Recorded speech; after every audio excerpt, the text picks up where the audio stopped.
Um minuto depois do início da sessão da Conferência Geral, agora mesmo, a que acabamos de terminar, começaremos esta reunião com missão, disse o presidente, e terminaremos com missão. Missão é o coração desta igreja. Nossa missão é fazer discípulos de Jesus Cristo. Estamos abrindo a sessão com a declaração de missão apenas para destacar aos delegados que esta é nossa prioridade. A declaração de missão é o guia para o resto das reuniões. E o comentarista disse que era justo que a próxima pauta da sessão fosse um batismo. Ok. Isso estava exatamente certo, o orador estava exatamente certo, que nossa missão é fazer discípulos e batizar discípulos para Jesus Cristo. Mas será que esquecemos totalmente de outra parte de nossa missão? Não estamos focados apenas em um aspecto como nossa missão como discípulos de Cristo. Vamos ler. Vamos descobrir o que é. É tão claro quanto a declaração de Jesus: batize todos em nome do Pai, do Filho e do Espírito Santo. Está em Apocalipse capítulo 7.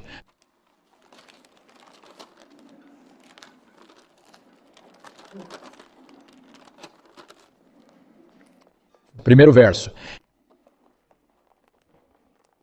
E depois destas coisas, vi 4 anjos em pé sobre os 4 cantos da terra, retendo os 4 ventos da terra, para que o vento não soprasse sobre a terra, nem sobre o mar, nem sobre árvore alguma. Estamos vivendo em Apocalipse 7, 1 agora mesmo. E vi outro anjo subir do Oriente, tendo o selo do Deus vivo. E clamou com grande voz aos 4 anjos, a quem fora dado o poder de danificar a terra e o mar, dizendo: não danifiqueis a terra, nem o mar, nem as árvores, até que selemos os servos do nosso Deus em suas testas.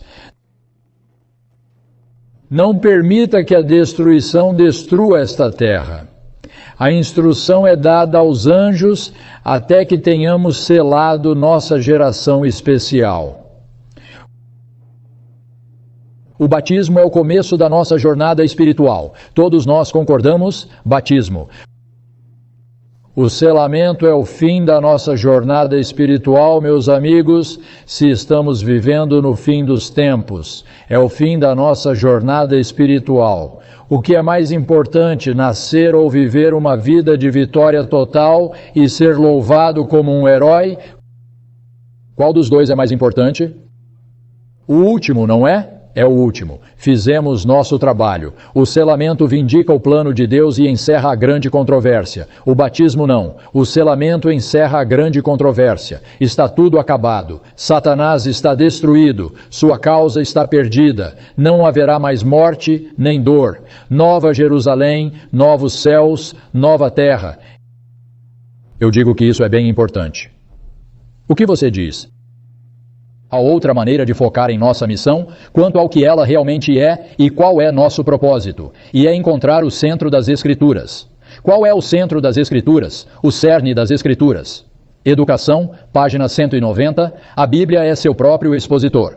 As Escrituras devem ser comparadas com as Escrituras. O aluno deve obter conhecimento de seu grande tema central, o surgimento da grande controvérsia e a obra da redenção. O surgimento do grande conflito e como Deus vai acabar com ele na obra da redenção. Em cada ato da vida, ele mesmo revela um ou outro dos dois motivos antagônicos. Esse é o grande conflito, o tema central das Escrituras. A questão principal no grande conflito é o caráter de Deus.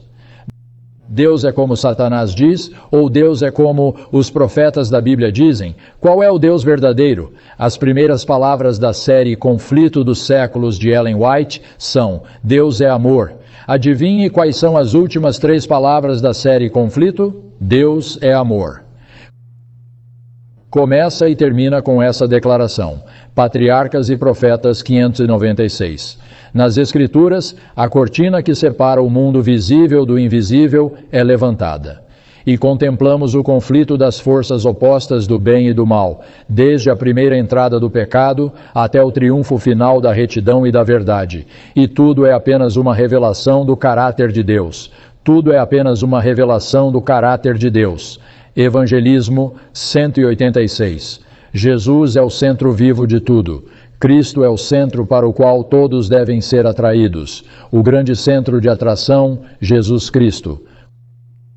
Comentário Bíblico, volume 4, 1173. A cruz do Calvário é o grande centro. O sacrifício de Cristo como expiação pelo pecado é a grande verdade, em torno da qual todas as outras verdades se aglomeram. Toda a verdade na palavra de Deus, de Gênesis a Apocalipse, deve ser estudada na luz que emana da cruz do Calvário. Toda a verdade deve ser estudada na luz que emana da cruz do Calvário. A expiação de Cristo. Obreiros Evangélicos 315. A expiação de Cristo é apresentada como o grande tema central para a consideração. Grande tema central. A doutrina do segundo advento é a tônica das Escrituras Sagradas. Grande conflito 299. Bem, essas são amostras. Há muitas outras. O tema central da Bíblia, o tema sobre o qual todos os outros em todo o livro se agrupam, é o plano de redenção. O fato de você estar sentado nesta igreja hoje, adorando a Deus, isto está completando o plano de redenção, a restauração na alma humana da imagem de Deus. O fardo de cada livro e cada passagem da Bíblia é o desdobramento deste tema maravilhoso, a elevação do homem, a chave que lhe abrirá todo o tesouro da palavra de Deus. Educação 125. Então agora vou fazer uma pergunta. A restauração da imagem de Deus é vista mais claramente no batismo ou no selamento? É a restauração da imagem de Deus mais claramente vista no batismo ou no selamento? É óbvio, não é? É óbvio, no selamento. É assim que toda a grande controvérsia chega ao fim. Por quê? Aqui está a minha pergunta, e eu adoraria fazer essa pergunta em vários níveis diferentes. Por que escolhemos o batismo como nossa missão e ignoramos o selamento? Ambos são crucialmente importantes. Não podemos separar um do outro. Um é o ponto inicial e o outro é o ponto de clímax. E se falharmos, ouça, se batizássemos outros 20 milhões de adventistas do sétimo dia e nunca fôssemos selados, falhamos. Nossa missão falhou. Então temos que nos concentrar em ambas as missões do adventismo do sétimo dia. E estamos apenas ignorando a que fala sobre, adivinhe, vitória total sobre o pecado. Acho que não vou falar mais nada sobre esse assunto. Você sabe o que eu quero. Então, vamos falar um pouco sobre graça. A maioria de nós cristãos conhece a música Amazing Grace. Mas você sabia que existem diferentes tipos de graça? Coisas diferentes que a graça faz. Deus cuida da vida física, do nosso mundo ao nosso redor e de seus habitantes por algo chamado graça universal ou comum.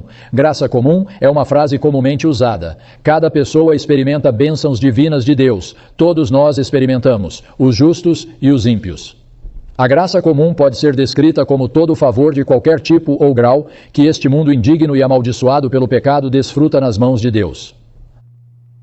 A chuva, o sol, as belezas, a comida que comemos, tudo isso faz parte da graça comum, mas há mais na graça do que isso, e é aí que entra em questões espirituais. Como podemos viver uma vida espiritualmente abundante? Aqui começamos a explorar o primeiro sabor do que podemos chamar de graça especial de Deus. O que é a graça especial de Deus? Pela graça você foi salvo, diz a Bíblia. Nós nos tornamos verdadeiramente vivos somente quando aceitamos Jesus como nosso Senhor e Salvador. Graça especial. Então, vamos detalhar isso. O que a graça especial tem? Aqui está uma palavra que você pode nunca ter pensado ou lido na sua vida. Graça preveniente. O que é isso? Graça preveniente. Ela vem antes da salvação. Antes da salvação. Essa graça permite que uma pessoa espiritualmente morta, como todos nós estivemos em algum lugar, em algum momento, ouça a voz de Deus e responda positivamente ao seu chamado para nós. Em outras palavras, não poderíamos nem responder ao chamado de Deus se não houvesse graça nos puxando para isso. Isso é graça preveniente. E Deus faz isso para todos. Graça preveniente. Eu atrairei quantos homens para mim? Graça preveniente, graça nos atraindo a Ele. Tudo bem, graça salvadora é uma parte da graça salvadora, mas a graça salvadora surge quando abraçamos a graça preveniente. Dizemos sim à graça que está nos atraindo para a cruz. Leva as pessoas a aceitar a graça salvadora ou justificadora de Deus. E então o próximo passo, graça habilitadora, outra faceta da graça. Ela resulta quando aceitamos a palavra de Deus e não resistimos ao seu Espírito Santo. Então essa nova vida floresce dentro de nós. É um novo nascimento. Novo nascimento, graça habilitadora. Obediência possível para os redimidos, pois Deus os capacita para isso. Graça transformadora. O que é graça transformadora? Muda a vida dos crentes, incluindo suas emoções, suas vontades e tudo sobre seu ser interior. Os seguidores de Cristo são transformados à imagem de Deus com um novo eu. A graça altera completamente nosso estilo de vida, a maneira como vivemos nossas vidas. Novas orientações, novos valores, novas atitudes. Então há a graça fortalecedora. A graça fortalecedora permite que você e eu contemos a outra pessoa o que acreditamos e o que aconteceu conosco. Graça fortalecedora. Então, há todos os tipos de graça. Há a graça sustentadora, que nos mantém seguindo em frente quando não estamos com vontade de ir à igreja naquele sábado. Então, ela nos sustenta. E então, há a graça triunfante, que opera milagres em nossas vidas, nos transforma em nossas lutas diárias contra as tentações, nos dá vitória sobre vícios de todos os tipos. Graça triunfante. Então, a graça tem várias faces, não é? Faz vários trabalhos. E às vezes selecionamos uma e ignoramos as outras. Os adventistas do sétimo dia não aceitam mais uma versão da graça. Ela é chamada de graça irresistível. Você já ouviu falar dessa? Acreditamos que todos podem aceitar ou rejeitar a graça salvadora de Deus. Mas muitos cristãos acreditam na graça irresistível, e isso muda tudo sobre a graça, não é? Diz, eu vou te pegar pelo topo da sua cabeça e vou te mover para cá e você não vai para nenhum outro lugar. Então por que ele não fez isso por Adão e Eva? Então, qual parte da nossa missão abrange a revelação mais completa da graça de Deus, batismo ou selamento? E de novo, é selamento, não é? Se você tivesse que escolher, se você tivesse que fazer a escolha, e eu sou grato por não termos que fazer, mas se você tivesse que escolher, eu diria que a graça seladora de Deus é o que fará a diferença na grande controvérsia e como terminaremos nossa luta de vida nesta terra. Eu vou tomar isso como a parte mais importante da graça de Deus. Há uma história antiga de um rei que colocou uma pedra enorme para bloquear uma via pública. E então ele se escondeu para poder observar qual dos seus cidadãos exerceria a iniciativa necessária para remover a pedra. Bem, os comerciantes e os líderes públicos andaram ao redor dela. E um bando de pessoas estava reclamando alto sobre o rei não manter a estrada limpa. E então um camponês carregado de vegetais apareceu. Depois de muito empurrar e se esforçar, ele finalmente conseguiu mover a pedra.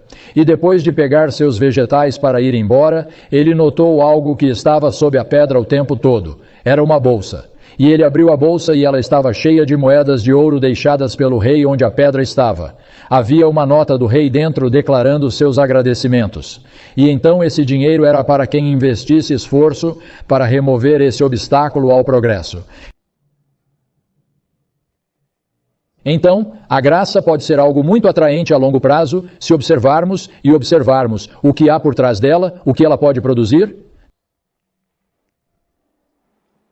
Me deparei com este artigo. Bem interessante, pensei. A vida tem seus momentos inesperados e surpreendentes. Eu já tinha sido parado pela polícia antes, mas esse foi o mais memorável. O policial enfiou a cabeça pela janela aberta do meu carro e na minha cara, olho no olho, repetiu em voz alta e exasperada. Você tem ideia de quão rápido estava indo? A multa mínima é de $1.000 e 9 pontos na carteira de motorista.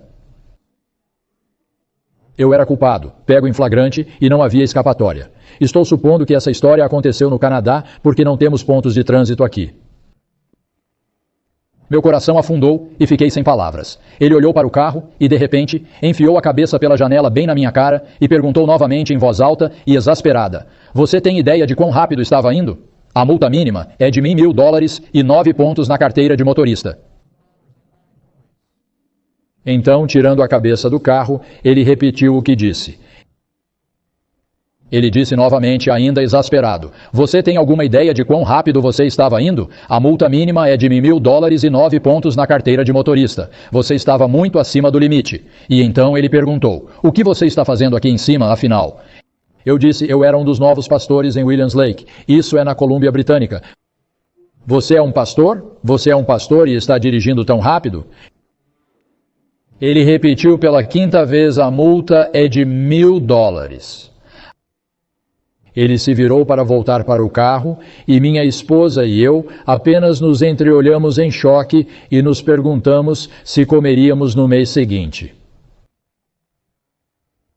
Finalmente o policial retornou, enfiou a cabeça dentro do carro, na frente do meu rosto, olhou para minha esposa e perguntou: "Quem é?" Ele disse: "Shirley, você percebeu o quão rápido seu marido estava indo? A multa mínima é de $1.000 e 9 pontos na carteira de motorista." Ela disse calmamente que sim. E então ele continuou: "Shirley, o que você pensaria se, em vez de multar seu marido em $1.000 e tirar 9 pontos da carteira dele, eu dissesse a ele que ele deve levá-la para sair esta noite e lhe pagar um jantar?"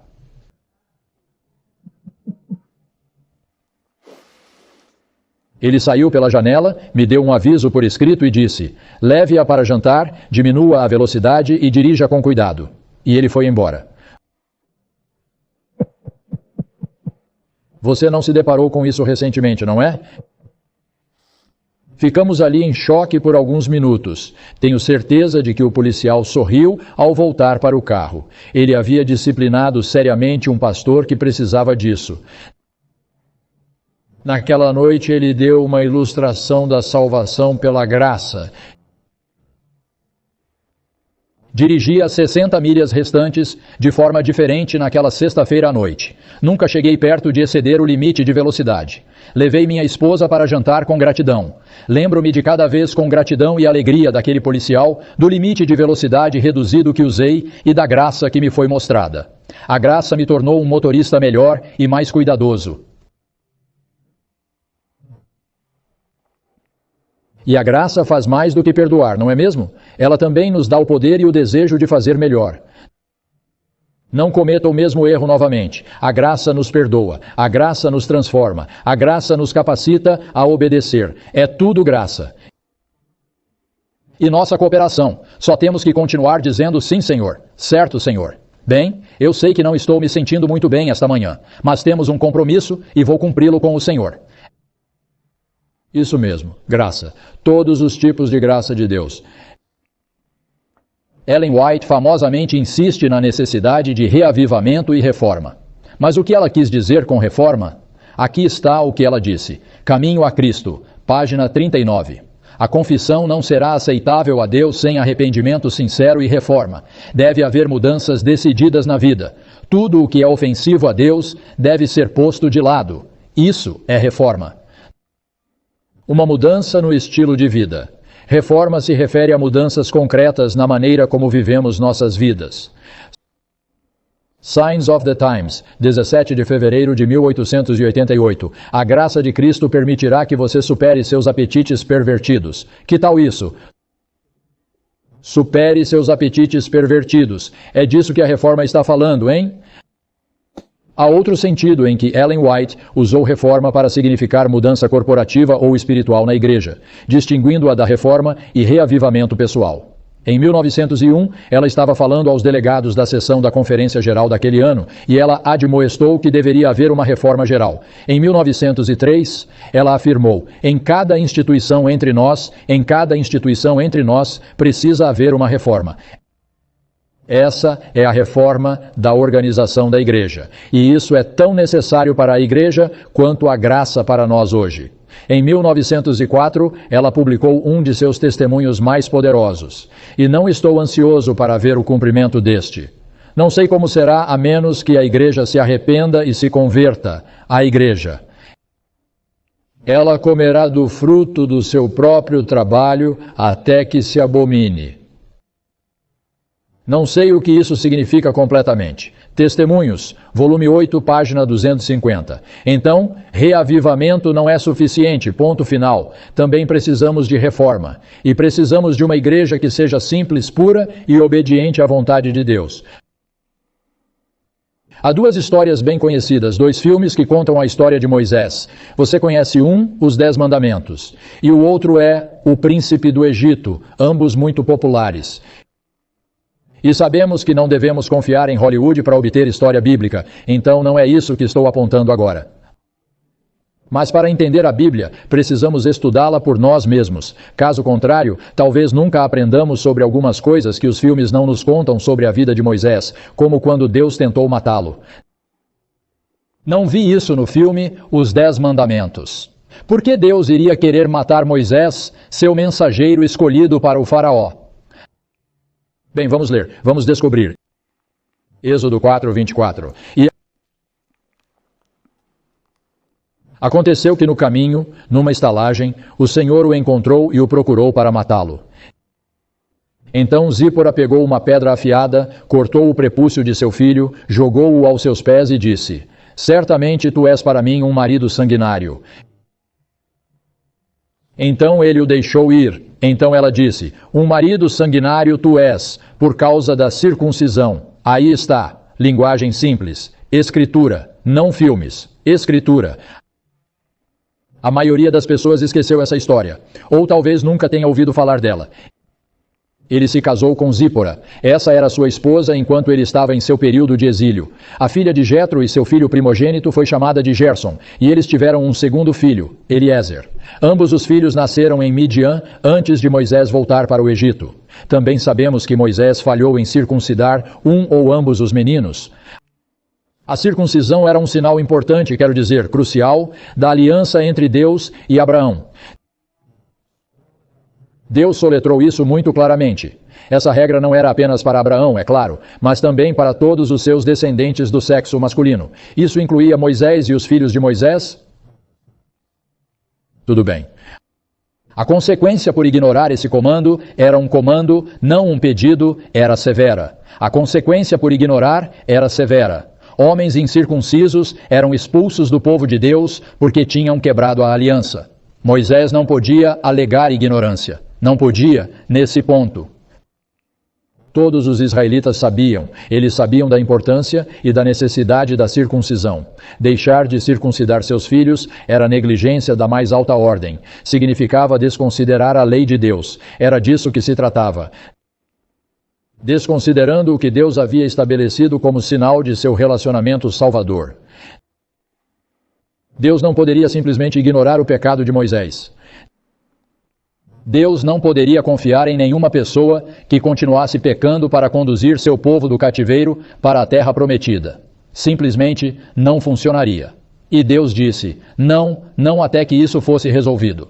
Deus estava preparado para usar medidas severas para fazer seu ponto ser entendido. E felizmente, Moisés aceitou a ordem de Deus finalmente. Tiago 3:1. Você sabe que nós que ensinamos seremos julgados com maior rigor. Bem, aí está Moisés. Aqueles que ensinam serão julgados com maior rigor. Há um versículo no último livro da Bíblia descrevendo cenas da segunda vinda de Cristo, como você sabe. João identifica um grupo específico de pessoas que não estão implorando para que as pedras caiam sobre elas. Ele escreve: aqui está a paciência dos santos. Aqui estão aqueles que guardam os mandamentos de Deus e a fé de Jesus. Ok, aí está. Como ser salvo, guarde os mandamentos. Feito. Concluído. Vamos transformar os 10 mandamentos em uma lista de verificação de salvação. Para ser salvo, você deve adorar o único Deus verdadeiro. Você não deve criar falsos deuses para seguir. Você nunca deve se chamar de cristão, e então não agir como um. Você deve guardar o santo sábado. Você deve honrar seus pais. Você não deve assassinar. Você não deve cometer adultério. Você não deve roubar. Você não deve mentir. Você nunca deve desejar algo que pertença a outra pessoa. Aí está. Faça. Salvo. Feito. Guarde os mandamentos de Deus. Então, como alguns podem argumentar, podemos marcar todos esses itens da lista e saber que, sem dúvida, estamos salvos. Agora você pode ter concluído que viver essa vida impecável pode ser um pequeno desafio, só um pouquinho. A verdade nua e crua é que somos falhos, não somos? Somos vasos quebrados. Estamos em processo de cura, e a cura leva tempo. Estamos em uma jornada ardente e muitas vezes dolorosa para permitir que Jesus nos transforme à sua semelhança, para juntar os pedaços de nossas vidas destruídas pelo pecado. Esperar perfeição dessa forma a qualquer momento pode ser irreal e perigoso. Um dia perguntaram a Jesus: Mestre, qual é o maior mandamento da lei? E Jesus identificou 2 que nem estavam escritos nos 10 mandamentos. Você sabe quais são. Ame o Senhor seu Deus com todo o seu coração, com toda a sua alma e com toda a sua mente. Ame o seu próximo como a si mesmo. Que choque! O maior mandamento, segundo Deus que os escreveu com seu próprio dedo, é o amor. E parece que todos os outros 10 mandamentos pendem dele como joias em uma árvore. Tudo baseado no amor. Sem amor, a lei de Deus é apenas um mandamento, apenas uma aliança de faça, e não faça arbitrário. Faça isso, salvo, não faça, você está perdido. Mas tal amor, agindo como a estrutura de suporte que mantém tudo junto. A lei de Deus se torna uma bela descrição de como podemos viver a vida com um mínimo de sofrimento e conflito. Abra comigo outro texto da Bíblia. 1 Coríntios capítulo 13. Acho que você conhece esse capítulo. Mas vamos ter certeza de que realmente sabemos o quão importante esse capítulo é. Não é algo que simplesmente lemos e deixamos de lado.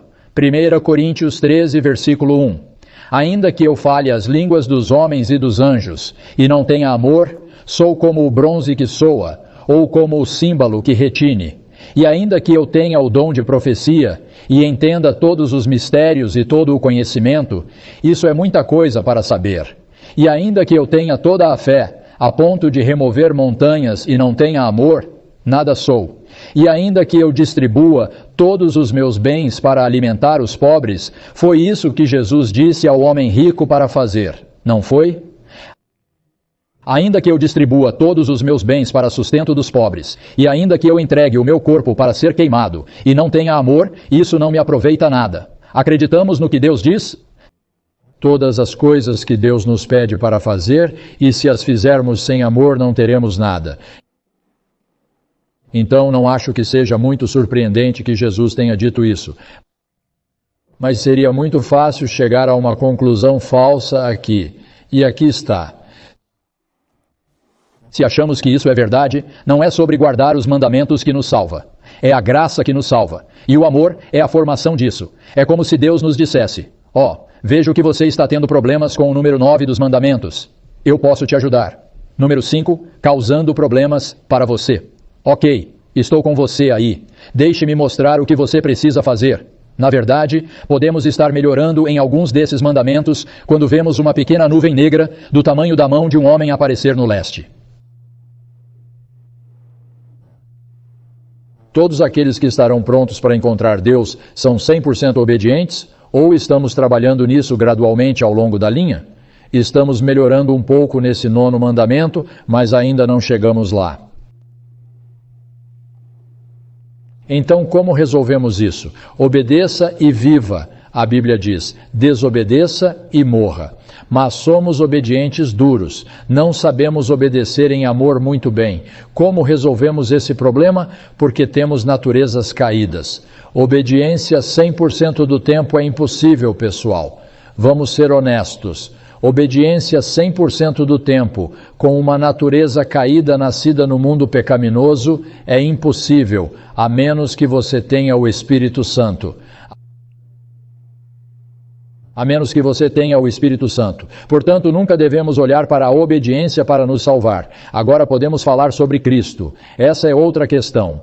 Mas estou falando sobre nós. Nós que nascemos neste mundo. Quantos pecaram e falharam? Todos. Porque percebemos que somente a obediência protegerá o universo de se destruir. Buscamos outro método de ser salvo do que a obediência.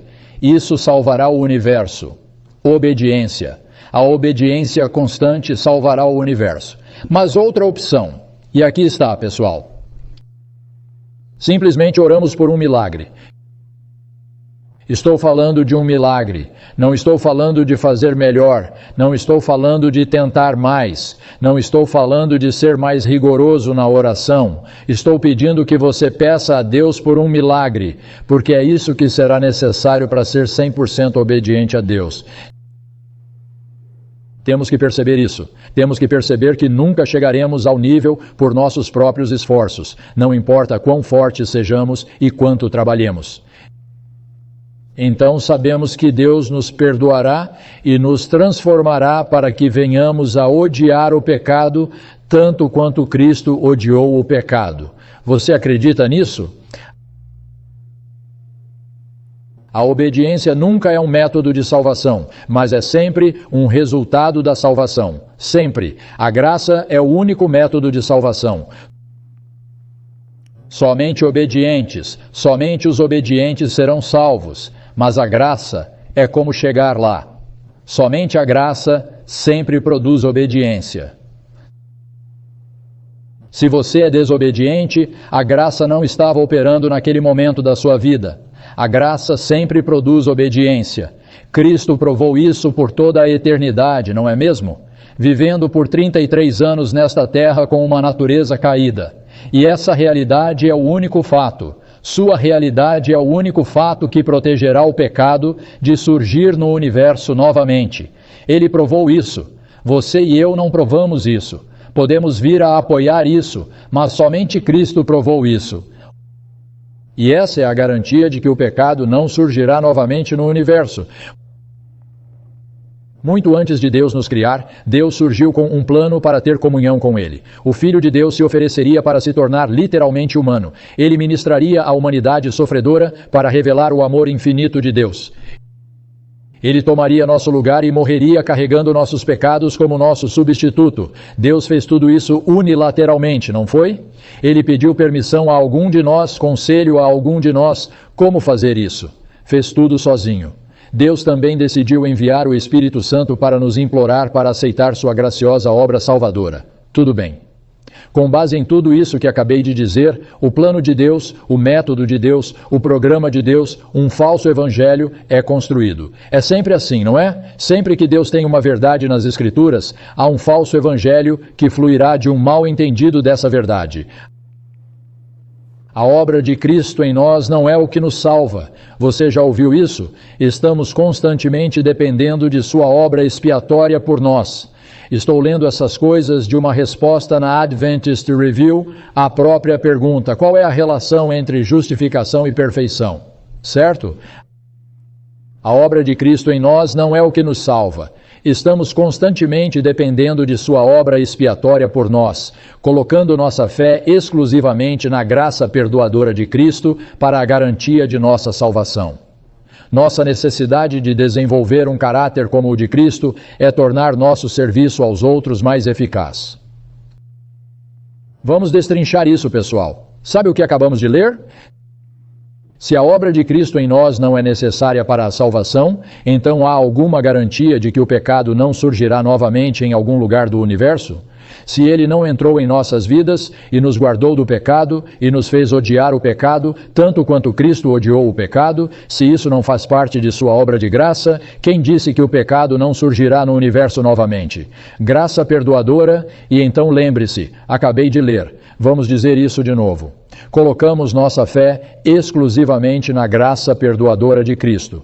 O que a graça perdoadora precisa para ser esse tipo de graça? Um pecado. A graça perdoadora perdoa um pecado, perdoa nossa culpa, tira nossa culpa de nós. Então pressupõe pecado. Por quanto tempo? Bem, ela disse exclusivamente. Exclusivamente, totalmente, até a vinda de Cristo, certo? A obediência só é importante, vamos ler de novo. Nossa necessidade de desenvolver um caráter como o de Cristo é tornar nosso serviço aos outros mais efetivo. Não para nos salvar, mas para nos ajudar a fazer melhores testemunhas. É o que acabamos de ler ali. A obediência só é importante para sermos boas testemunhas para os outros. O que acabamos de ler neste, não, 2 parágrafos aqui, com base no plano de Deus, que ele fez tudo sozinho. Lembre-se, o plano de Deus, ele fez tudo sozinho. Mas agora ele implementa esse plano em nossas vidas. Tudo isso é o Evangelho evangélico. É nisso que todo cristão evangélico acredita, e há muito mais cristãos evangélicos do que adventistas do 7º dia.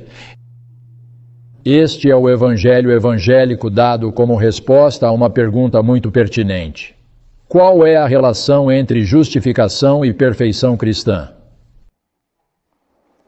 Outro texto para procurar, certo? Hebreus capítulo 11, versículo 6. Hebreus capítulo 11, versículo 6. Você conhece Hebreus capítulo 11. Mas sem, qual é a palavra? Fé. É impossível agradar a Ele, pois aquele que se aproxima de Deus deve, o quê? Crer que Ele é. E que Ele é galardoador daqueles que o buscam. Sem fé, você não pode agradar a Deus. Você deve acreditar que Ele existe antes mesmo de fazer qualquer outra coisa, e que Ele recompensa aqueles que o buscam.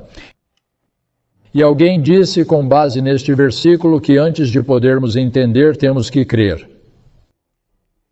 Uau! Parece que sim, não é? Jesus se revelou sobrenaturalmente a Paulo, que agora, crendo em Jesus, se tornou o maior expositor das verdades cristãs do mundo. Porque ele acreditava em Jesus antes de sair e fazer todas essas coisas. Em suma, Paulo primeiro acreditou e então entendeu. Cliff Goldstein escreveu um pouco sobre isso. Ele disse, quase 2000 anos depois, algo semelhante aconteceu comigo. Embora irreligioso como um atum, eu tinha dúvidas ocasionais e estava ficando mais aberto às realidades espirituais. Então, uma noite em 1979, em Gainesville, Flórida, o Senhor Jesus se revelou a mim e eu me tornei um crente, embora eu não soubesse nada sobre teologia cristã. Se você tivesse me dito naquela noite que eu era um pecador, por exemplo, eu não saberia do que você estava falando. Eu não estudei meu caminho para a fé. Comecei com ela e não poderia ter prosseguido sem ela. Os estudos bíblicos que tive logo após minha experiência de novo nascimento não teriam significado nada se eu não tivesse tido fé para começar. E isso é algo a considerar, pessoal. Mesmo que não entendamos tudo, mesmo que não tenhamos certeza de como é realmente o futuro, o que Deus pode fazer e o que Ele fará, temos que acreditar que Ele pode fazer. Algo que eu nem estou entendendo o que realmente significa. E talvez essa seja uma afirmação verdadeira. Antes de podermos entender, temos que acreditar. E então talvez possamos entender.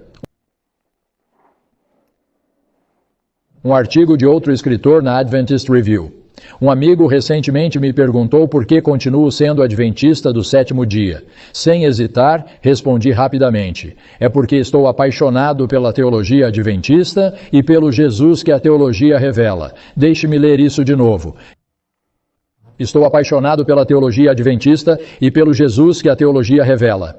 E vou lhe dizer uma coisa, é por isso que continuo sendo um adventista do 7º dia. Nem tudo que experimentei na minha vida me levou a dizer, ei, este é um ótimo lugar para se estar. Estou muito feliz com os benefícios colaterais e continuarei fazendo isso. Não, essa não é a minha vida. Continuo sendo adventista porque estou apaixonado pela teologia adventista e pelo Jesus que a teologia revela. Ele continuou. A única coisa que conscientemente me mantém nesta igreja é o belo e rico paradigma teológico que viemos a entender. Como eu disse, eu sou apaixonado pela teologia adventista, não apenas cognitivamente convencido dela. Eu entendo isso, a diferença? Eu sou apaixonado pela teologia adventista, não apenas porque eu entendo que ela é lógica e é verdadeira e está certa. Fala tanto ao meu coração quanto à minha cabeça. Faz sentido para mim emocionalmente, relacionalmente, socialmente. A maneira como chegamos a entender o caráter de Deus através dessa lente, apontando para sua humildade e disposição de demonstrar pacientemente sua bondade para o bem-estar eterno e a segurança do universo, como isso esclarece e expande nossa compreensão da relevância e significado da cruz, o dom do sábado, a recusa de Deus em atormentar as pessoas eternamente, todos esses instantâneos criam um lindo mosaico de bondade teológica e deleite que arrebata meu coração, mente e alma. Eu amo isso. Tão bom. Estamos sentados em uma mina de ouro, mas enterrando-a, aparentemente além do alcance, por meio de nossa preocupação com questões secundárias e inconsequentes, apegando-nos aos nossos rituais, tradições culturais e conspirações, e brigando por coisas não essenciais. Também é profundamente frustrante e triste que não consigamos viver de acordo com nossa bela teologia. Teoricamente, um paradigma tão lindo deveria nos tornar as pessoas mais bonitas do planeta. E ainda assim, muitas vezes somos tudo menos isso. Provavelmente porque fizemos do Adventismo algo muito diferente daquela linda teologia. Não, isso é realmente verdade para, eu acho, todos nós. Vimos sua beleza, sua graça, seu amor, sua misericórdia, seu poder. Já vimos tudo? Outro artigo. Há algum debate na minha igreja sobre a natureza do pecado? Bem, aqui estamos. Adivinhe por que vim a esta igreja no começo, há 35 anos, por causa daquele problema. Aqui está a resposta. Pecado é a decomposição ética, moral, mental e espiritual do ser humano. Um processo de putrefação espiritual. Não, meu amigo, isso não é pecado. Isso é o resultado do pecado. É isso que o pecado faz conosco. É assim que o pecado nos danifica. O pecado não é nossa decomposição. O pecado causa nossa decomposição. Certo, primeira frase totalmente errada. Certo. Próxima parte do parágrafo. O pecado era um ato incompreensível de rebelião contra o bom Criador, mas imediatamente se tornou uma atitude interna permanente, perturbadora e destrutiva, expressando-se em todos os tipos de pensamentos, palavras e ações malignas. Essa é a natureza do pecado. Você ouviu essas palavras? Rebelião. Atitude interior, pensamentos, palavras e ações malignas, essa é a natureza do pecado. Pecado são as ações, as palavras e as atitudes, um estado de conflito interior contra Deus, os outros e o eu. Isso é pecado. Na maioria das vezes ele continuou, concebemos o pecado como um problema comportamental sério, e isso está correto. A Bíblia afirma que o pecado é uma violação da lei. A Bíblia enfatiza o comportamento perverso porque as ações revelam a condição interna do ser humano. Elas são a evidência objetiva do estado do coração humano como o centro corrompido da existência. Eu estava gostando disso. Elas são a evidência objetiva do estado do coração humano como o centro corrompido da existência. Pergunta: a natureza decaída de Jesus o corrompeu? Ele tomou o estado do coração humano, como Adão o havia dado a todos os descendentes, e Maria o passou para Jesus. Claro, isso também é um grande debate. E você sabe por que é porque você sabe os resultados disso. A evidência objetiva do estado do coração humano como o centro corrompido da existência. Em outras palavras, vocês estão todos corrompidos. Todos nós estamos corrompidos e continuaremos corrompidos até que Jesus venha. Não, eu digo não. Há algo profundamente errado com os humanos. Há podridão no âmago da nossa existência. Uma compreensão do pecado como um problema comportamental dificilmente é adequada para revelar a profunda escuridão da situação humana. Bem, isso me parece que o pecado é permanente até que Deus nos recrie então, porque não vou me livrar de nenhuma das características da minha natureza caída tão cedo. Eu percebi. E você? Você ainda teve alguns problemas de natureza caída para lutar? Ele continua. A natureza humana corrompida não deve ser remendada, mas destruída. Quando a natureza humana corrompida é destruída? Na segunda vinda. Então, sem pecado até lá. Não pode ter se tiver que ser destruído. Na vinda de Cristo, nossa natureza humana pecaminosa será removida e seremos revestidos de imortalidade. Então eu volto à questão. Há algum debate na minha igreja sobre a natureza do pecado? Bem, adivinhe? Você acabou de corromper novamente o problema inteiro com sua resposta. A resposta que você deu não é bíblica, e ainda assim está impressa para todos lerem. Outro artigo na Review. É possível testemunhar sem fazer absolutamente nada? Eu provavelmente diria não, se não tivesse visto pessoalmente um grupo de crianças fazerem exatamente isso. Era a festa de 14 anos da minha filha. Convidamos um punhado de crianças que ela conheceu na igreja para se juntarem a nós para andar de patins e comer pizza. O anfitrião da festa me ajudou a servir a pizza em pratos de papel e distribuí-la aos nossos convidados. Enquanto eu distribuía o último prato, notei que todos estavam sentados e olhando para suas pizzas, mas ninguém estava comendo. Eles estavam conversando agradavelmente uns com os outros, mas ninguém havia tocado em suas pizzas. Pensei que eles provavelmente estavam com muita sede de patinação para pensar em comer, até que pegassem um pouco de água. Despejei a água gelada da jarra de vidro nos copos de plástico e o anfitrião da festa me ajudou a distribuir a bebida. Ainda assim, as crianças ficaram sentadas conversando agradavelmente, mas não comendo a comida na frente delas. Distribuí guardanapos, mas nada estava motivando as crianças a comer. O que estou perdendo? Perguntei a mim mesmo. Então me ocorreu. Eu estava tão preocupado em garantir que todos fossem servidos que tinha esquecido completamente de oferecer uma bênção sobre a comida. Chamei a atenção de todos e fiz uma oração especial de aniversário para minha filha, e as crianças começaram a comer a pizza ansiosamente. A anfitriã da festa se aproximou rapidamente do meu lado. Isso foi lindo, ela disse. Nunca vi nenhum convidado de festa fazer isso antes. Não sou uma pessoa religiosa, mas isso foi incrível. Essas crianças não tinham ideia de que suas ações, ou melhor, omissões, abriram caminho para que o anfitrião não cristão da festa sentisse a presença do Espírito Santo. Obrigado, Deus, orei silenciosamente para que os novos amigos de Sierra sejam testemunhas vivas de Ti. Bem dito. Outro artigo. Você acredita no julgamento investigativo? Ótimo, porque é verdade. E que seu nome aparecerá nela? Ótimo, porque vai. Mas como você se sairá quando isso acontecer? Ellen White escreve que toda obra passa em revisão diante de Deus e é registrada para fidelidade ou infidelidade. Em frente a cada nome nos livros do céu, é registrado com terrível exatidão cada palavra errada, cada ato egoísta, cada dever não cumprido e cada pecado secreto com cada dissimulação astuta. O céu enviou advertências ou aprova momentos negligenciados, oportunidades não aproveitadas, a influência exercida para o bem ou para o mal, com seus resultados de longo alcance, tudo é registrado pelo anjo registrador.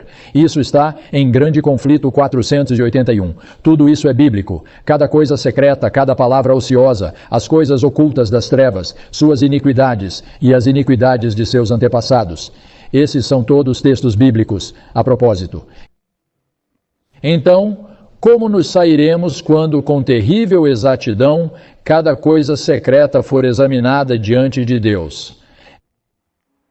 Ellen White escreve novamente: Jesus não desculpa seus pecados, mas mostra sua penitência e fé, e reivindicando para eles o perdão, ele levanta suas mãos feridas diante do Pai e do santo anjo, dizendo: Eu os conheço pelo nome, eu os gravei nas palmas das minhas mãos.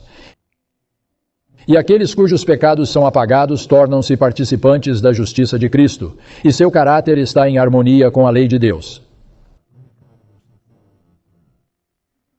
No entanto, a harmonia com a lei de Deus revela apenas a realidade da salvação deles.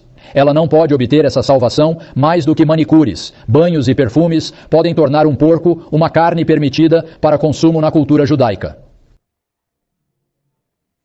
Bem, e quanto a isso? Perdão e transformação por meio de Cristo significam que nossos caracteres estão em harmonia com a lei de Deus. Chamado obediência. E se você disser isso, perdão e transformação não é uma obra interior, mas apenas uma obra exterior em algum lugar no céu, que não vai mudar tanto o meu caráter. E no julgamento, Deus vai dizer: olhe para seus caracteres. Eu perdoei aquelas coisas terríveis que eles disseram e fizeram. Isso acabou. Agora nós apenas olhamos para seus caracteres e olhamos para o que Deus fez. E aqui eu vejo uma sutil, não é direta, uma sutil difamação da obra do Evangelho dentro de nossas mentes antes que Jesus volte, na qual nossos caracteres serão transformados pela graça transformadora, que é muito mais importante até do que um perdão. Eu te perdoo. É muito mais do que aquele policial simplesmente dizendo: leve sua esposa para jantar hoje à noite e eu te darei uma multa. É mais do que isso. É entrar em nossas mentes pelo Espírito Santo e nos mudar interiormente, para que, lembre-se novamente, passemos a odiar o pecado tanto quanto Cristo odiou o pecado. Temos algumas difamações sutis em nossas teologias por causa de preconceitos e do evangelho evangélico se infiltrando até mesmo onde pensávamos que nunca chegaria. A expressão "o tempo de angústia" aparece 8 vezes no Antigo Testamento. O equivalente no Novo Testamento é grande tribulação. Isso aparece 3 vezes. O grande tempo de tribulação não é mais um tempo distante no futuro. Bem, talvez meus netos. Agora é um tempo que todos nós podemos experimentar, o tempo de angústia que está chegando a esta terra. Um tempo de angústia como nunca houve desde que houve nação até aquele tempo é mencionado em Mateus 24, 21. Podemos realmente acreditar nisso? Um tempo de angústia que é maior do que qualquer outro que esta terra já viu? Como pode ser? Como pode ser possível? Nós lutamos com coisas assim. O grande tempo de angústia começará, é claro, com o fim da graça. Naquele tempo, apenas 2 classes estarão nesta terra. Apenas 2. Todo o resto é periférico. Aqueles que aceitaram a oferta de salvação de Deus e aqueles que rejeitaram a oferta de salvação de Deus. Os eventos que levam ao tempo de angústia incluem o selamento dos santos. Aí está, o selamento dos santos. A chuva serôdia, o alto clamor, a sacudidura, as leis dominicais, o decreto de morte e o fim da graça. Todas essas coisas são partes do tempo de angústia. Como isso nos afetará? Como ficaremos quando isso chegar até nós? Virá perseguição, um decreto de morte e o grande tempo de angústia durante o qual o povo de Deus terá que viver sem um intercessor no céu. Você fala sobre problemas. Nenhum intercessor no céu. Ninguém dizendo: estou perdoando você novamente por sua perda de paciência novamente. Não há intercessor no céu. No entanto, eles não têm nada a temer. Leve isso a sério, porque Deus prometeu em Apocalipse 22, 11, Ele cuidará deles. Ele cuidará deles. Então, sim, o tempo de tribulação está chegando. Mas talvez não tenhamos que ter medo dele. Tudo bem. Parte de nossos enganos do fim dos tempos, e estou falando de alguns enganos da graça, bem como exemplos de graça operando bem. Parte do engano do fim dos tempos de Deus será um documento especial. Talvez alguns de vocês já tenham ouvido falar disso antes. Imagino que muitos de vocês não tenham feito isso.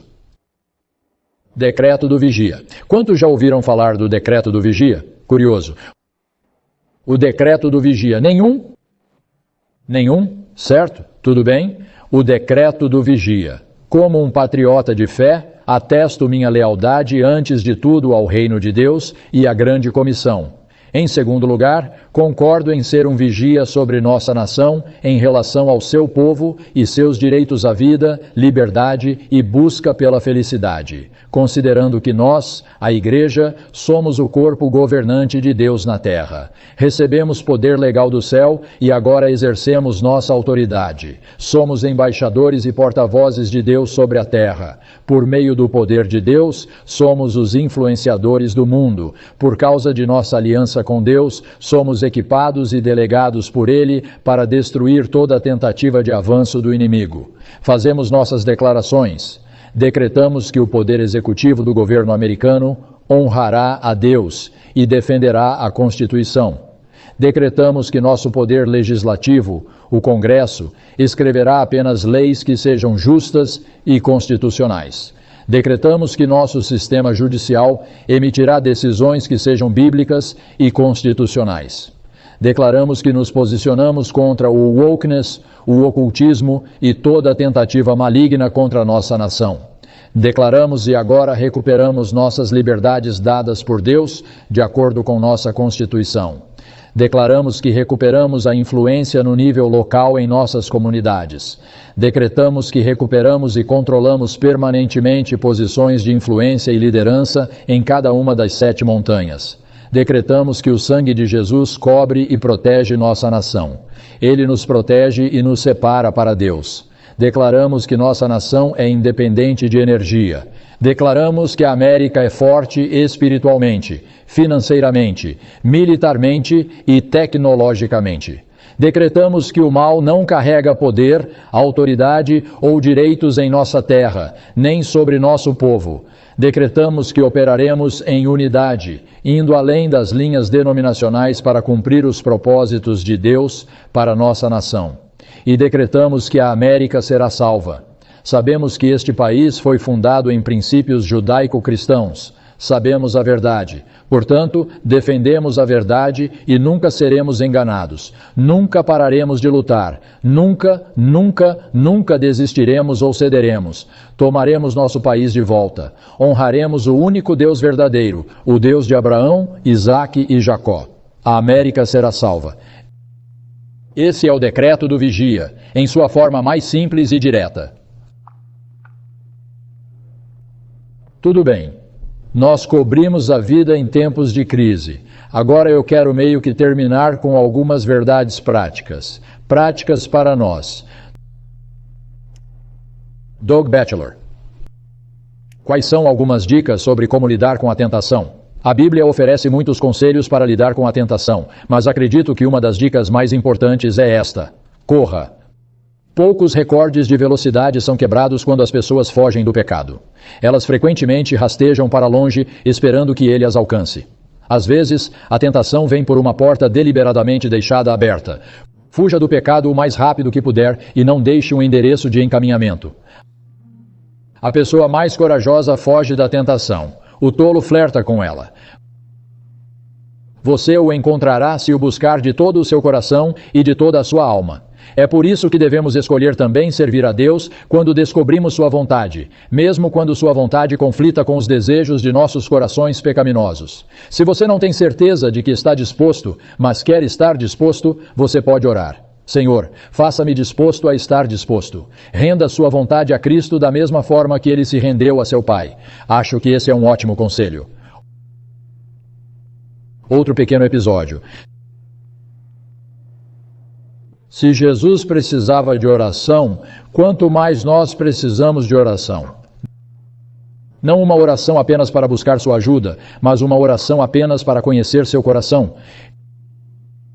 Criei o hábito de pedir a Deus para me acordar todas as manhãs quando Ele queria que eu acordasse. No final do meu último ano de estudos de engenharia de construção, chegou o exame mais importante que decidia minha aprovação ou reprovação. Mas na noite anterior, fiquei acordado até tarde conversando com amigos. Antes de dormir, não pedi a Deus para me acordar porque tinha medo que Ele me acordasse muito cedo. Acordei 30 minutos antes do início da prova final. Li um versículo bem curto e fiz uma rápida oração de 10 palavras. Quando corri para a porta para sair, Deus me lembrou: busque primeiro o reino de Deus. Então vieram as palavras do meu pai: você precisa se render completamente todos os dias. Então me virei e abri minha Bíblia, que abriu para: eu considero tudo uma perda por causa do valor insuperável de conhecer Cristo Jesus. Eu deveria considerar meu ano escolar uma perda? Então eu abri outro livro. Eu estava estudando e lendo. Muitos, mesmo em suas temporadas de devoção, falham em receber a bênção da comunhão real com Deus. Eles estão com muita pressa. Com passos ligeiros, eles passam com presa pela presença amorosa de Cristo, parando talvez um momento dentro dos preceitos sagrados, mas não esperando por conselho. Educação, página 260.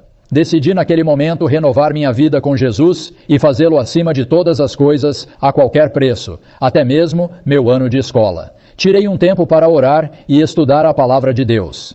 2 horas passaram rápido. Terminei o culto e então me perguntei: eu deveria me dar ao trabalho de ir para a escola? O exame já terá acabado quando eu chegar lá. Mas eu senti que deveria ir, então fui para a escola. Quando entrei na sala de aula, os alunos estavam sentados lá esperando. Um disse: Pavel, como você sabia que o professor não apareceria? Não sabia, respondi. O professor ficou preso em um engarrafamento muito forte e nos disse que chegaria em breve. O professor veio depois disso. Fiz o exame e passei com louvor. Não perdi meu ano escolar. Em vez disso, experimentei a fidelidade de Deus. Deus quer que nossa sede de encontrar Jesus exceda nosso fardo de pregar Jesus. Posso ler isso de novo? Deus quer que nossa sede de encontrar Jesus exceda nosso fardo de pregar Jesus. Que história linda! Amigos, dominem o assunto da justificação pela fé, o Evangelho, e incorporem-no em todas as mensagens que vocês transmitem pessoal e coletivamente à Igreja. Embora Jesus nunca tenha usado o termo justiça pela fé, ele simplesmente não usou essa palavra. Ele era, de fato, sua personificação. Ele era justo pela fé. Ele se relacionava com as pessoas como se elas fossem justas, mesmo sabendo que elas não eram. Então vamos nos comprometer a viver uma conexão vibrante com Cristo e então orar para que nossa igreja tenha a mesma conexão, para que Ele possa confiar em nós com o último reinado do Espírito Santo. Agora, o que vou fazer quando terminar? Vou fazer algo que normalmente não faço. Sabe de uma coisa? Quando você lê passagens dos escritos de Ellen White, quanto mais você lê, menos entra na mente daqueles que estão ouvindo. Nós simplesmente temos muitos pensamentos conflitantes. Estou ficando com fome. O que tem para o jantar hoje à noite? Para onde vamos depois desta reunião? Coisas assim simplesmente surgem em nossas mentes, nossas preocupações da vida. E é por isso que me abstenho de ler passagens do Espírito de Profecia, mas vou fazer isso dessa vez, e você está preso a isso. Então, abram suas mentes. Quando esse pequeno pensamento vier à sua cabeça sobre outra coisa, diga: Senhor, não, eu simplesmente não vou pensar nisso. E ouça com atenção. Está tudo nos volumes dos testemunhos. Você pode ler por si mesmo novamente. Volume 5, 217 a 235. Não vou ler tudo, apenas os pontos altos. Estou cheia de tristeza, apenas enfatize com Ellen White agora. Estou cheia de tristeza quando penso em nossa condição como um povo. O Senhor não fechou o céu para nós, mas nosso próprio curso de apostasia contínua nos separou de Deus. Orgulho, cobiça, amor ao mundo viveram no coração sem medo de banimento ou condenação. E ainda assim a opinião geral é que a igreja está florescendo e que a paz e a prosperidade espiritual estão em todas as suas fronteiras. A igreja se afastou de seguir Cristo, seu líder, e está recuando firmemente em direção ao Egito. Dúvida e até mesmo descrença nos testemunhos do Espírito de Deus estão fermentando nossas igrejas em todos os lugares. O resultado é aparente na falta de pureza, devoção e fé sincera entre nós. Não temos buscado amizade e aplausos do mundo em vez da presença de Cristo e um conhecimento mais profundo de sua vontade? Considere quais associados você está escolhendo.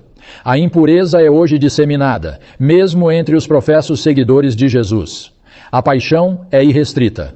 As propensões animais estão ganhando força pela indulgência, enquanto os poderes morais estão constantemente se tornando mais fracos.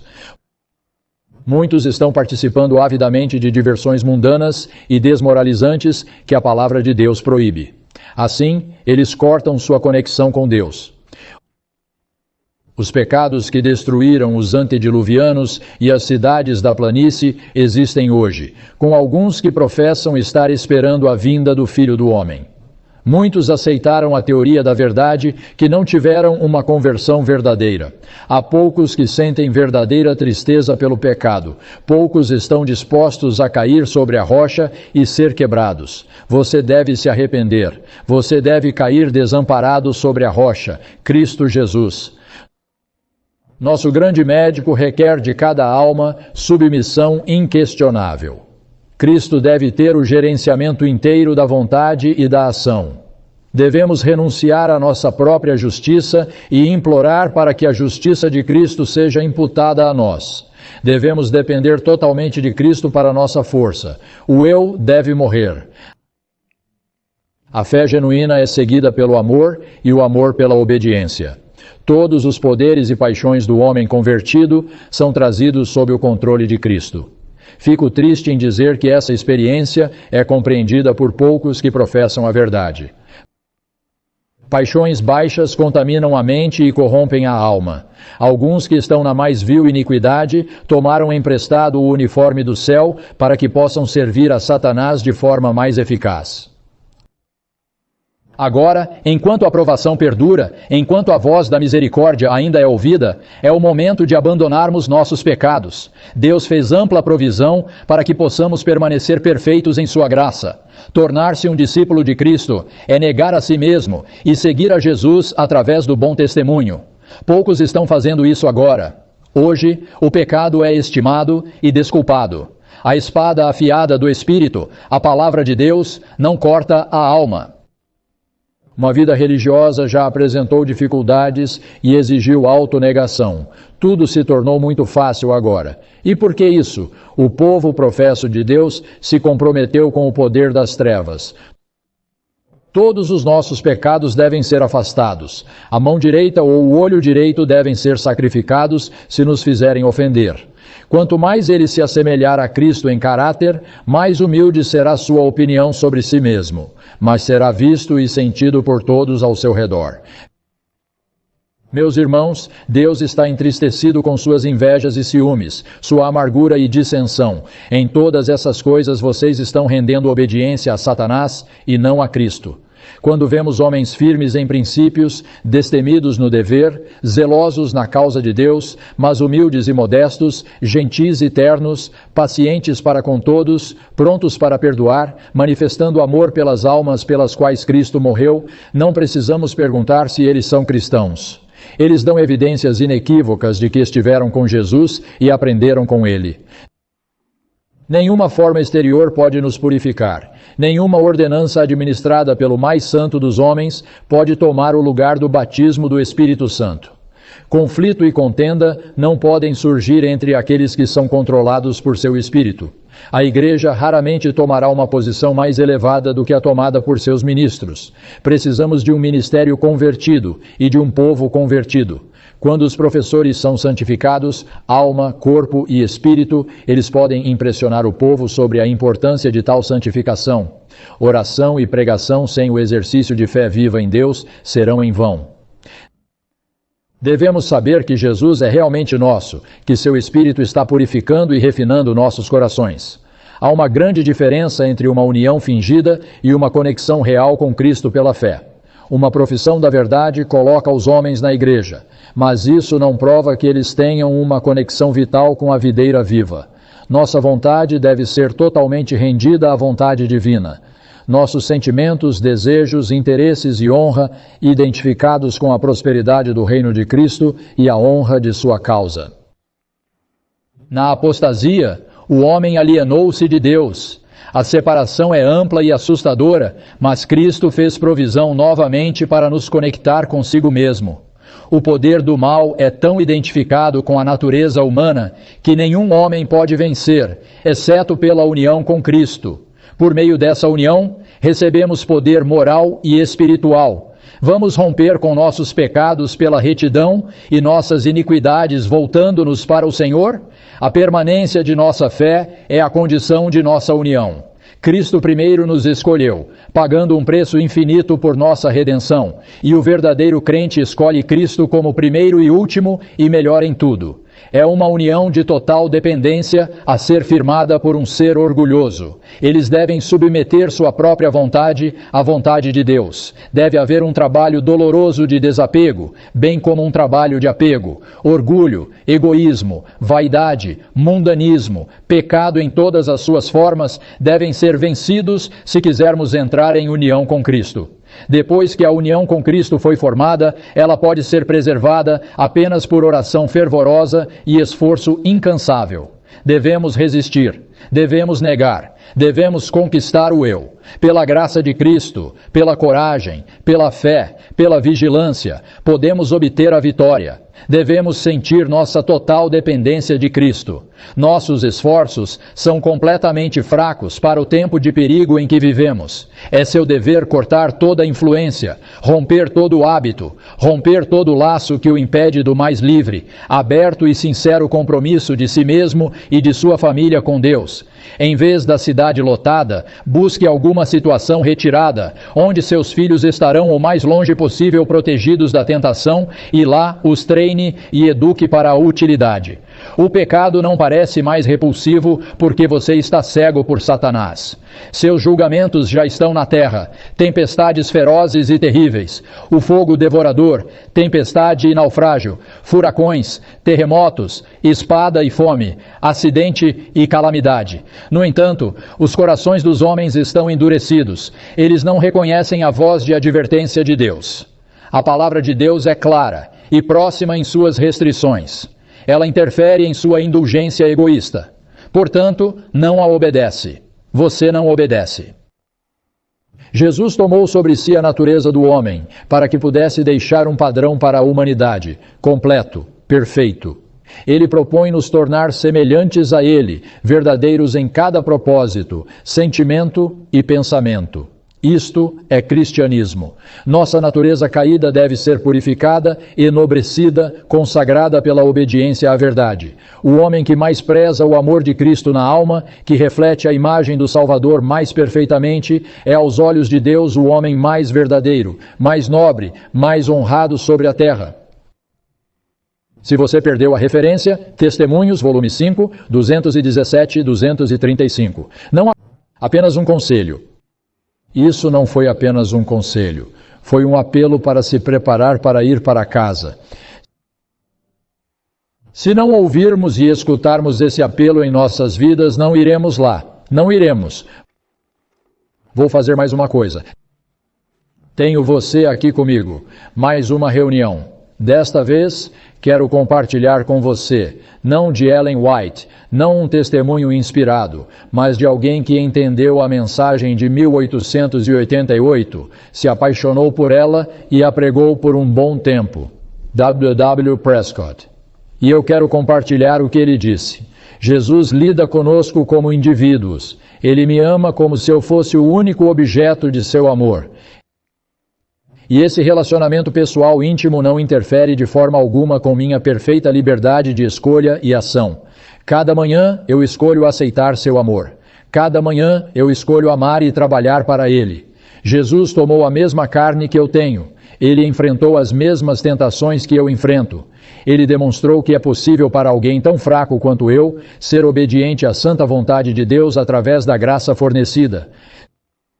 Se você se entregar a Ele e aceitá-lo como seu Salvador, então, por mais pecaminosa que sua vida tenha sido por causa dele, você é considerado justo. Você é aceito diante de Deus como se não tivesse pecado. Não, se não houvesse em todo este vasto, vasto mundo nenhuma outra alma além da minha, então ele teria morrido para que pudesse ser seu Salvador. Desejo sinceramente que cada pessoa no mundo saiba que Jesus morreu por ela e o aceite em sua vida e em sua morte. Com Ele tenho comunhão dia a dia, enquanto vivo com Ele e caminho com Ele. Dependo dele para me impedir de fazer qualquer coisa contrária à sua bendita vontade. Eu me rendi a Ele. Definitivamente aceitei sua vontade em todas as coisas. Sei que desfruto da bênção da salvação presente por meio da minha aceitação de Jesus como o Senhor da minha vida e confio nele a cada momento. Descobri que não basta crer em Cristo, devemos crer nele. Posso crer em Cristo com minha mente, mas para ser salvo por ele, devo crer nele de todo o meu coração. Eu me entrego para que ele possa realizar em mim a coisa boa que ele prometeu. Meu esforço não é direcionado para fazer as coisas eu mesmo, mas para não impedir Jesus de fazer.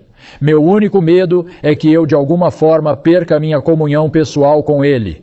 Isso operará em mim tanto o querer quanto o fazer, se eu disser a Ele do fundo do meu coração, seja feita a tua vontade. Ele mesmo se torna minha justiça. Ele me pede para me entregar a Ele, para que Ele possa se entregar a mim. A justiça de Jesus não é um credo teológico, mas uma experiência viva.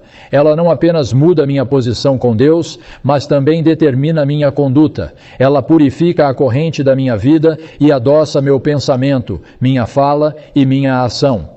Ela me torna uma nova criatura em Cristo Jesus.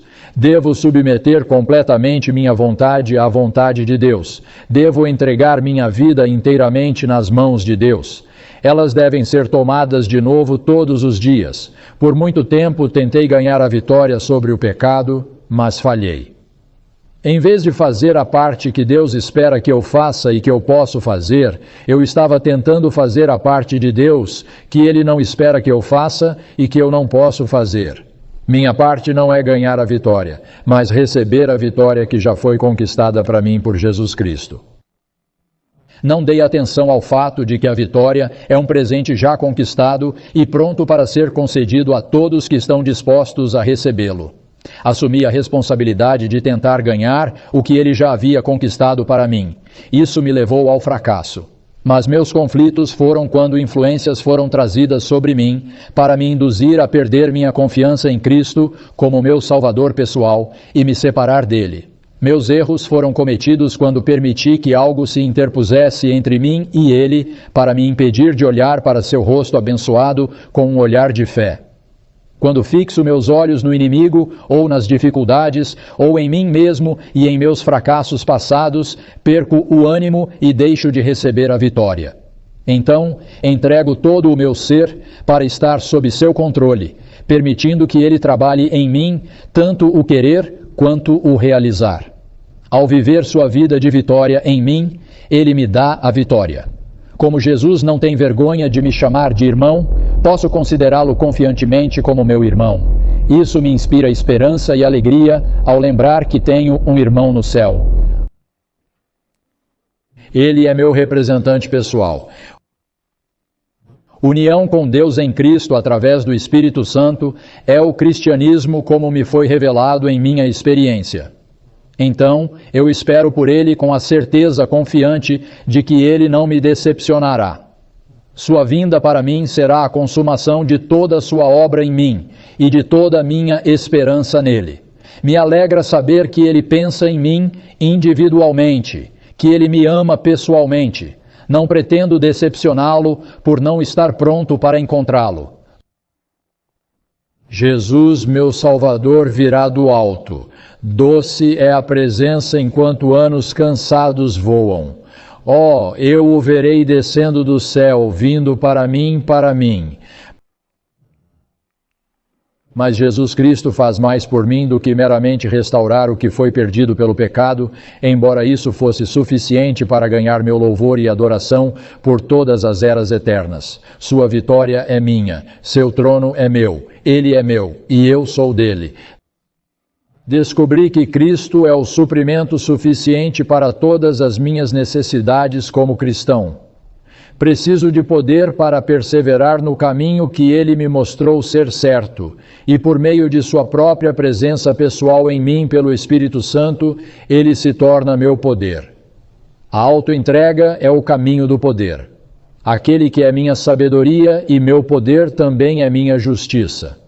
Estou feliz por ter aprendido a aceitar sua morte como minha morte para o pecado e sua vida como minha vida e que o tomo como minha vitória. Sua vitória é minha, pois ele se torna meu. Ele é minha paz. Ele é minha sabedoria. Ele é meu poder. Ele é minha justiça. Ele é meu amor. Ele é minha vitória. Ele é meu tudo. O que ele é para você?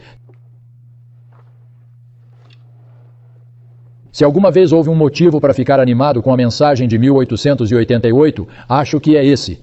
Esse foi o coração e a alma da mensagem que chegou à geração do meu bisavô.